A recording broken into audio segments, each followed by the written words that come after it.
जय टेकरी सरकार। Hello dear student, आप सभी का स्वागत है हमारे प्यारे से चैनल चैंपियन एकेडमी मैथ्स में। डियर स्टूडेंट, आज की वीडियो में हम पढ़ेंगे डे 63 का पार्ट सेकंड सीखेंगे। प्रश्नावली 12.1 का सवाल हम करेंगे। कौन सा वाला? दूसरा वाला। ये मोस्ट इंपॉर्टेंट क्वेश्चन चल रहे हैं क्योंकि अपन इंपॉर्टेंट क्वेश्चन ही पढ़ रहे हैं जो बोर्ड एग्जाम में आने के चांस हैं। आपको एक्स्ट्रा क्वेश्चन में नहीं पढ़ा रहा हूं। और डियर स्टूडेंट, अगर आप सभी ने मेरी वीडियो डे 1 से लेके डे 62 तक मेरी वीडियो नहीं देखी है तो मैं आप सभी को डिस्क्रिप्शन में प्लेलिस्ट की लिंक दे दूंगा।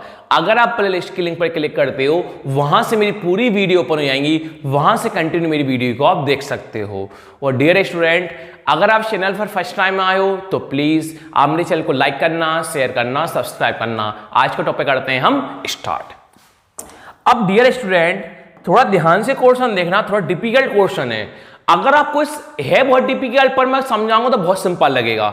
अगर आपको सेकंड वाला क्वेश्चन समझ में आ जाएगा तो आपकी 12.1 पूरी क्लियर हो जाएगी। और मेन क्वेश्चन सेकंड वाला तो ध्यान समझना, चाहे मुझे समझाने टाइम चले जाए, पर इस वाले क्वेश्चन को ध्यान से फोकस करना, फिर आपको पूरे क्वेश्चन समझ में आ जाएंगे। तो पूरी वीडियो को आप देखना, वीडियो बिल्कुल भी आप मिस मत करना। देखिए, अपन से बोला है कोई बर्तन है, कोई बर्तन एक खोखले अर्धगोले का आकार है। किससे मिलके बना है? अर्धगोले से मिलके बना है। किससे मिलके बना है? अर्धगोले। जिसके ऊपर एक खोखले बेलन अध्यारोपित है। आप ये देखिए, बस मैंने आपको पिछली वीडियो में पहली स्टार्टिंग वीडियो थी, उसमें आपको सिखाया था कि घन कौन होता है, घनाभ कौन होता है, वेलन कौन होता है, शंकु कौन होता है, अर्धगोला कौन होता है, गोला कौन होता है। वहां मैंने आपको सूत्र भी करवाए थे। वो वीडियो आपके लिए इंपॉर्टेंट थी। वो वीडियो सबसे पहले आप देखना, वीडियो मिस मत करना। वही मैंने आपको पूरा बेसिक सिखाया था कि अपन बेलन किसको कहते हैं, अर्धगोला किसको कहते हैं। तो इसमें भी क्या है डियर स्टूडेंट, दो व्यक्ति मिलके सूत्र बनेगा, दो व्यक्तियों से मिलके बनेगा। जी किस किस से मिलके बना बर्तन? अर्धगोले का आकार का है और किससे मिलके बना है? बेलन से बना है। अध्यारोपित मतलब होता है दोनों साथ में है। कोई बर्तन है अर्धगोले और बेलन से बना है। ऊपर कौन है? बेलन है, और नीचे कौन है? अर्धगोला है। तो अपन बेलन को और अर्धगोला को अपन सबसे पहले बनाते हैं। जी अपन ने कौन बनाया? बेलन बनाया। ये अपन ने कौन बनाया? बेलन बनाया। जी अपन ने कौन बनाया? बेलन बनाया। जी अपने पास अभी ये कौन हुआ? वेलन हुआ। अपने पास अभी ये कौन हुआ? वेलन हुआ। फिर आपसे बोला है अर्धगोला। कौन बोला है? अर्धगोला। जी हमने यहां से तक कौन बनाया? अर्धगोला बनाया। यहां से तक हमने कौन बनाया? अर्धगोला बनाया। जी आपने वेलन बनाया, जी आपने अर्धगोला बनाया। ये वेलन है और ये आपके पास कौन है? अर्धगोला है। आगे आपसे बोला है अर्धगोले का व्यास 14 सेंटीमीटर है। अर्धगोला है, उसका व्यास कितना है? 14 सेंटीमीटर है। तो व्यास हमेशा कहां होता है? बीच में। व्यास कहां होता है? बीच में। तो व्यास कौन दे रखा है? 14 सेंटीमीटर। तो व्यास कौन लिख दिया मैंने? 14 सेंटीमीटर। व्यास कौन लिखा मैंने? 14 सेंटीमीटर। अब इस बर्तन की कुल ऊंचाई कितनी है? 13 सेंटीमीटर है। जे बर्तन मिलके बन गया। जे वेलन था या अर्धगोला था, तो वेलन अर्धगोला मिलके बन गया, बर्तन बन गया। बेलन अर्धगोला के साथ कौन बन गया? बर्तन बन गया। तो इस बर्तन की कुल ऊंचाई है, पूरा बर्तन है, बर्तन की कुल ऊंचाई कितनी है? 13 सेंटीमीटर है। तो शुरू से लेके लास्ट तक बर्तन की कुल ऊंचाई कितनी हमारे पास? 13 सेंटीमीटर है। तो इस बर्तन का आंतरिक पृष्ठीय क्षेत्रफल ज्ञात कीजिए। आंतरिक मतलब उसके अंदर का हिस्सा, जो अंदर का हिस्सा बर्तन का, उसका पृष्ठीय क्षेत्रफल आपको ज्ञात करना है। अब अपन लिखते हैं लाइन टू लाइन। क्यों, कैसे लिखना है? सबसे पहले लिखा जाती कुल वाली चीज। कौन लिखी जाती? कुल वाली। लिखा आपने दिया है। क्या लिखा आपने? दिया है बर्तन की कुल ऊंचाई। कौन है? बर्तन की कुल ऊंचाई। तो आपने लिखा बर्तन की कुल ऊंचाई। बर्तन की कुल ऊंचाई। बर्तन की कुल ऊंचाई। ऊंचाई मतलब कौन होता है? एच। क्वेश्चन कौन बनाया हमने? एच। एच का मान कौन दे रखा है? 13 सेंटीमीटर। बर्तन कुल ऊंचाई कितनी है? 13 सेंटीमीटर। उसके बाद अर्धगोले का व्यास कौन है? 14 सेंटीमीटर। अर्धगोले का व्यास कौन है? 14 सेंटीमीटर। और अर्धगोले का व्यास, और अर्धगोले का व्यास 14 सेंटीमीटर, और अर्धगोले का व्यास बराबर 14 सेंटीमीटर। अर्धगोले का व्यास 14 सेंटीमीटर। अब आप हमेशा एक चीज ध्यान रखना, जब भी आपसे व्यास बोले तो हमेशा कौन निकाली जाती है? त्रिज्या निकाली जाती है। जब भी आपसे व्यास बोले तो हमेशा कौन निकाली जाती है? त्रिज्या निकाली जाती है। कौन निकाली है? त्रिज्या। तो व्यास हमें दे रखा है, तुम कौन निकाल रहे हैं? त्रिज्या निकाल रहे हैं। तो त्रिज्या बराबर, तो त्रिज्या कैसे निकाली जाती है? त्रिज्या मतलब कौन होता है? आर। त्रिज्या मतलब कौन होता है? आर। तो त्रिज्या कैसे निकाली जाती है? जो भी व्यास का मान होता है, उसके बटे में कौन लगाते हैं? 2 लगाते हैं। जो भी व्यास का मान होता है उसके बटे में कौन लगा देते हैं? 2 लगा देते हैं। तो 2 के पावर 14 कितनी बार में आता है? 7 बार में आती है। तो हमारे पास त्रिज्या कौन आई? 7 आई। त्रिज्या किसकी आई? 7 आई। अर्धगोले की त्रिज्या कौन है? 7 है। तो अर्धगोला यहीं पर होता है। अर्धगोले त्रिज्या कहां पर होती है? यहां पर होती है। ये कौन लिखी? 7 सेंटीमीटर लिखी। अब जो 7 सेंटीमीटर है वो अर्धगोले की भी कहलाएगी और बेलन की भी कहलाएगी। पूछो क्यों? क्योंकि अर्धगोला यहां पर बन रहा है और बेलन भी यहीं पर बन रहा है। त्रिज्या कहां होती है? हमेशा बीच में होती है। त्रिज्या हमेशा कहां होती है? बीच में होती है। तो बेलन की त्रिज्या भी 7 होगी, अर्धगोले की त्रिज्या भी क्या होगी? 7 होगी। क्यों? कि दोनों व्यक्ति कैसे मिलके बने हैं? 7 में बने।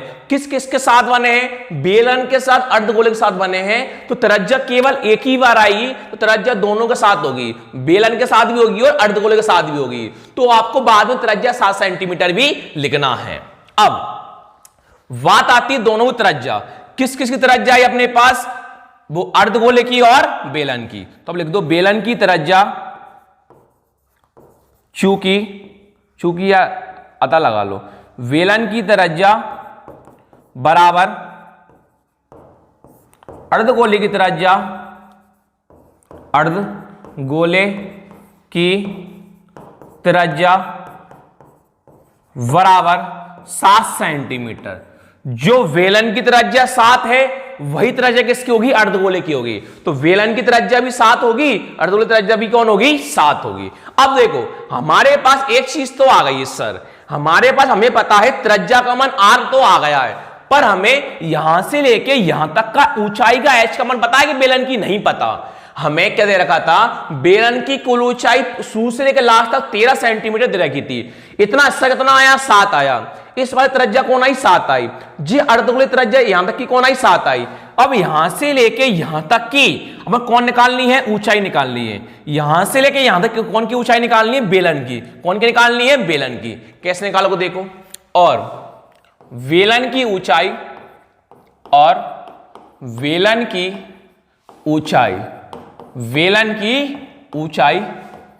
कोष्टक में कौन है? h मान लेंगे। क्वेश्चन कौन मान लेंगे? h। अब आपको पूरे वर्तन की कुल ऊंचाई कौन दे रखी? 13। आपको वर्तन की कुल ऊंचाई कौन देगी? 13। और इतना हिस्सा हमारे पास कौन आया? 7 आया।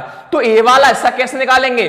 कुल में से जितना हिस्सा आया है उसको कर देते हैं माइनस। तो कुल हमारे पास 13 थी, 13 में हम 7 को कर देंगे माइनस। तो 13 में हम कर देंगे 7 को माइनस। तो 13 माइनस 7 कौन होता है? 6 सेंटीमीटर। यानी हमारे पास बेलन की ऊंचाई कितनी आई? 6 सेंटीमीटर आई। वैसे भी आप समझते हो सर कि बर्तन की, देखो एक एग्जांपल देता हूं। एक पिताजी हैं, उनके कितने बच्चे हैं भाई साहब? 2 मोड़ा मोड़ी हैं। कितने मोड़ा मोड़ी हैं? 2 मोड़ा मोड़ी हैं। एक मोड़ा मान लो, एक मोड़ी मान लो। अब पिताजी के पास भैया 13 रुपया है। पिताजी का कितने रुपया भाई साहब? 13 रुपया है। तो मोड़ा है तो दे रहा उन्हें 7 रुपया। 13 रुपया है तो 13 रुपया में से एक मोड़ा दे रहा 7 रुपया। अब पिताजी के पास कितने रुपये बचेंगे? 6 रुपये बचेंगे। तो 6 रुपये कौन दे दो? उन्हें मोड़ी दे दो। तो 13 रुपये पिताजी के पास थे, 7 रुपये मोड़ा दे दो। तो 13 में 7 घटाएंगे, कितने रुपये बचेंगे? 6 रुपया। 6 रुपये उन्हें दे दो, मोड़ी दे दो। तो बर्तन की कुल ऊंचाई 13 थी, त्रिज्या r है और हमारे पास ऊंचाई कौन है? 6 है। अब हमें कौन ज्ञात करना है? वर्तन का आंतरिक पृष्ठीय क्षेत्रफल ज्ञात करना है। हमें कौन ज्ञात करना है? इस वर्तन का आंतरिक पृष्ठीय क्षेत्रफल हमें ज्ञात करना है।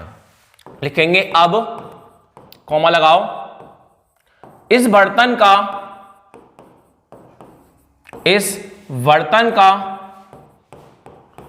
आंतरिक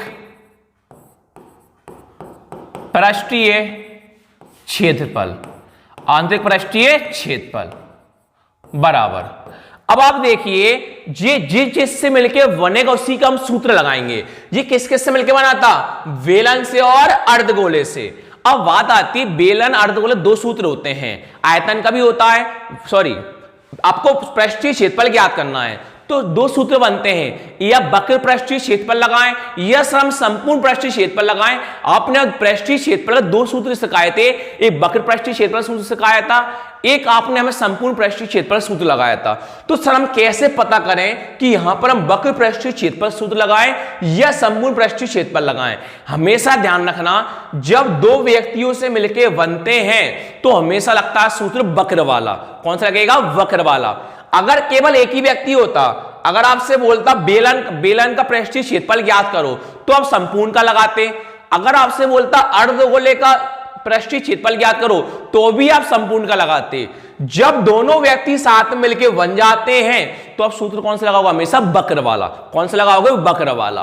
और ये किस किस से मिलकर बना था? बेलन से और अर्धगोले का। तो हम बेलन का भी और अर्धगोले का भी दोनों का सूत्र कैसे लगा देंगे? वक्र पृष्ठीय क्षेत्रफल लगाते हैं। बेलन का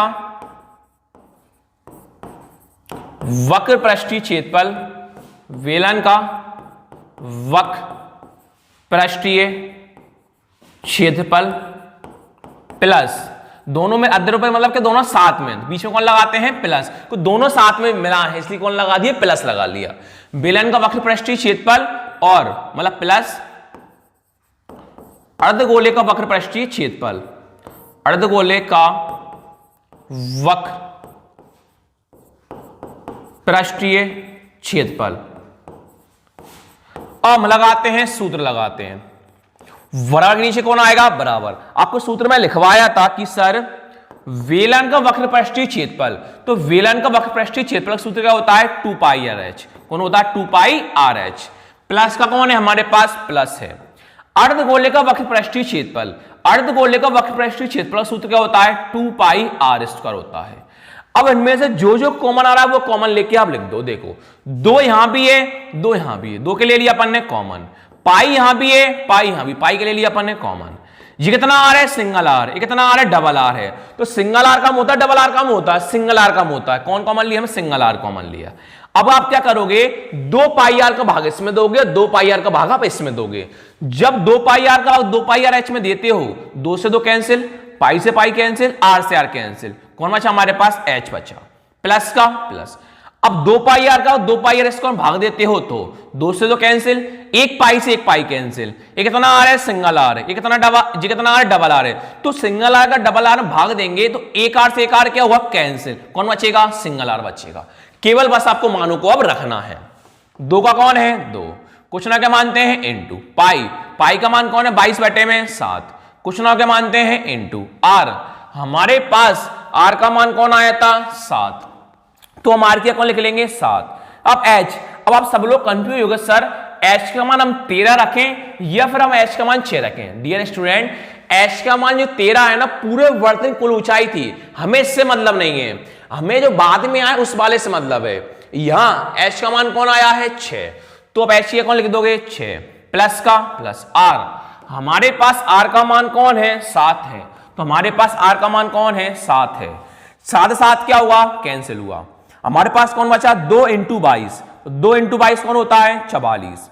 इंटू का इंटू, कुछ ना क्या मानते हैं? इंटू 6 + 7 कितना हो गया? 13 हो गया। 44 का इंटू 13 में करना, 4 × 40 और 122, 572। 4 × 13 का हो 572। क्वेश्चन किस में चल रहा था? सेंटीमीटर में। कौन ज्ञात कर रहा है? क्षेत्रफल। क्षेत्रफल मतलब क्या हो जाता है? स्क्वायर हो गया। यानी आप इस बर्तन का आंसर पृष्ठीय क्षेत्रफल ज्ञात कर रहे थे, आपका आंसर है 572 सेंटीमीटर स्क्वायर। लास्ट में लाइन लिख दोगे कि अतः इस बर्तन का आंतरिक